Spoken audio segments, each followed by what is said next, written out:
este que foi vivenciado enquanto ligação a dois, enquanto simbiose. Esse amor, portanto, tem um caráter bem regressivo, né?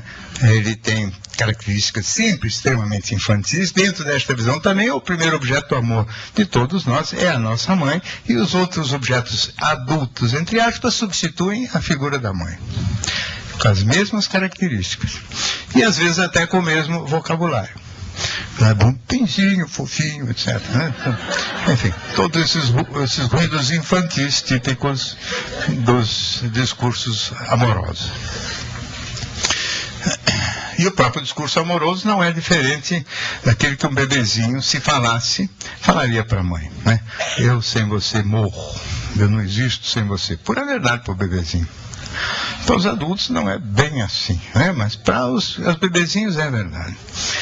Amor é paz, é aconchego e depende de um objeto externo, portanto é interpessoal e é aquilo que se chama de prazer negativo. Prazer negativo, ou seja, é remédio para um desconforto.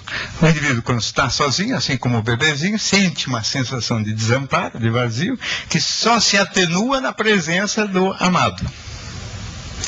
Então é remédio para o mal-estar do desamparo.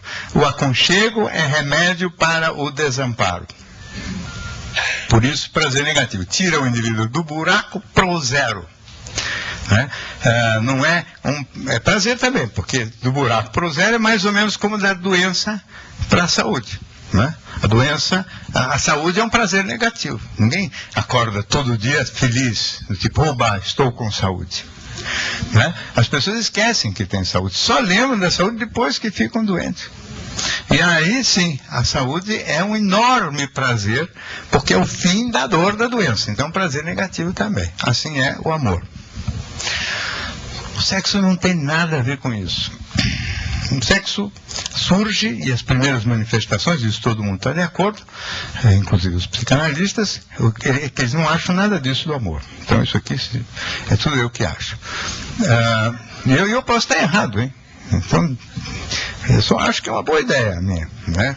E faz 30 anos que eu tenho vendido esse peixe e ainda ninguém contestou assim radicalmente de dizer que eu estou louco.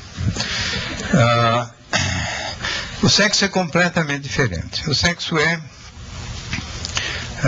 uma experiência e uma descoberta individual, espontânea, do fim do primeiro ano de vida. A criança, ao se conhecer como indivíduo, ela quer dizer, quando se começa a se reconhecer como indivíduo independente da mãe, isso se chama nascimento psicológico, né? Ela começa a pesquisar o próprio corpo. É evidente que já depende da acumulação de alguma informação dentro do softwarezinho que está se formando ali.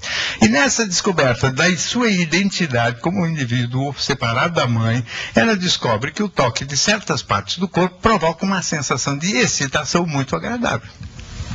E essa sensação agradável de excitação, evidentemente, ela é produzida isoladamente, a criança tocando a si mesma, ou seja, como um fenômeno, essa excitação é a excitação sexual, né? É uma inquietação, é um desequilíbrio gostoso, mas é uma inquietação, ela é espontânea, quer dizer, ela surge do próprio corpo e sozinho, com a criança e ela mesma. Um fenômeno que se chama de autoerótico, por causa disso, porque é ela tocando a ela. E é uma sensação, portanto, pessoal, e não é paz, é excitação, é desequilíbrio, não é equilíbrio. Amor é paz e é interpessoal. E é prazer negativo, precisa de um desconforto antes. O sexo é excitação, é um fenômeno pessoal e não interpessoal. E é um prazer positivo, o que significa? Não depende da existência de um desconforto anterior. né? Não depende da existência de um mal-estar anterior. A criança está muito bem no colo da mãe, aí, ou na cama, olhando brinquedinho qualquer, ela começa a se tocar, botar tudo na boca, mexer com as mãos em tudo, nela mesma, descobre as zonas erógenas, se toca ali, gosta, fica repetindo esse tipo de procedimento. Repetição essa que, diga-se de passagem, os humanos fazem também ao longo de toda a vida, né? Esse fenômeno de tocar em si mesmo e isto provocar a sensação de excitação corresponde à masturbação, fenômeno pessoal ao longo de toda a vida. Aliás, aí entra a visão mais ou menos radical que eu tenho. Eu acho que ao longo de toda a vida o sexo é sempre um fenômeno pessoal.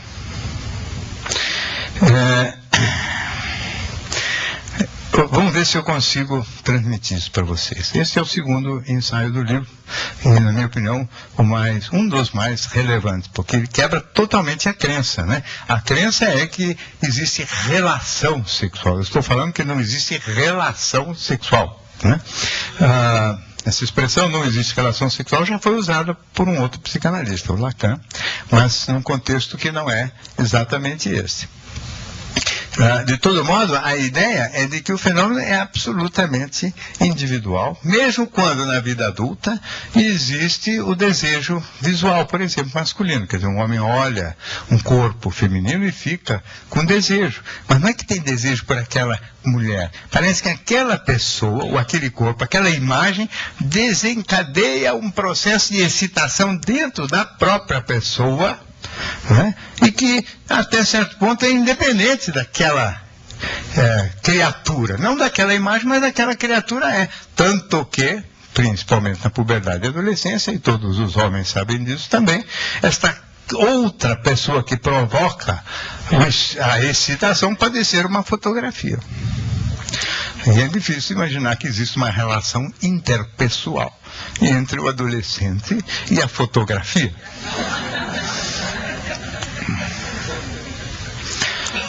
E a fotografia, ou um filme pornográfico, etc., tudo isso provoca estímulos visuais que provocam a ereção e a excitação, e se o próprio adolescente ficar tocando em si mesmo por um tempo, ele ejacula, e mais, depois que ejacula, aqueles objetos todos se tornam desinteressantes. Aliás, o mundo virtual tem ajudado profundamente a gente a entender que esse fenômeno é essencialmente pessoal mesmo, porque isto cada vez mais se torna corriqueiro, costumeiro. Cada vez mais existem inúmeros personagens, inúmeras pessoas que escrevem, por exemplo, para e-mails para a CBN, dizendo que preferem a masturbação, não gostam mais de ter relação, acham a masturbação muito mais divertida, porque tudo acontece do jeito que eles sonham. Muita gente hoje acha muito mais graça no sexo virtual do que no sexo real. O sexo virtual e o sexo real são os dois virtuais, se pensarem direito do jeito que eu estou falando, porque o outro é sempre apenas alguém, no máximo, com o qual você está trocando carícias. Mas eu faço carícia no outro que faz carícia em mim. Mas, como eu também digo e já disse várias vezes, na hora mesmo do clímax, todo mundo fecha os olhos. Então o outro evaporou. E depois da ejaculação ou do orgasmo, né, o outro só é alguma coisa relevante se houver uma relação interpessoal efetiva. E da onde vem o caráter interpessoal das relações? Na minha opinião, de duas fontes. Ou do amor, que é um fenômeno interpessoal, e se o sexo estiver acoplado ao amor, ele ganha conotação interpessoal por causa do amor, não por causa do sexo. E qual é o outro fenômeno interpessoal muito forte, frequentíssimo e poderoso entre as pessoas? A raiva. Raiva? Assim, raiva eu tenho de alguém. Raiva é um fenômeno interpessoal, ou não é?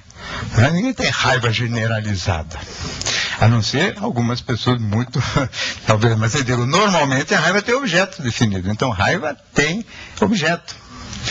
A raiva também pode ser veículo transportador da sexualidade.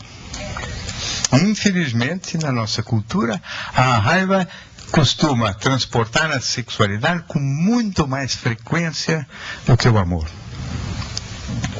As alianças entre o sexo e a agressividade são muito mais frequentes e intensas do que com o amor. Aliás, o sexo com o amor, para falar a verdade, junta mal até. É um problema para agregar.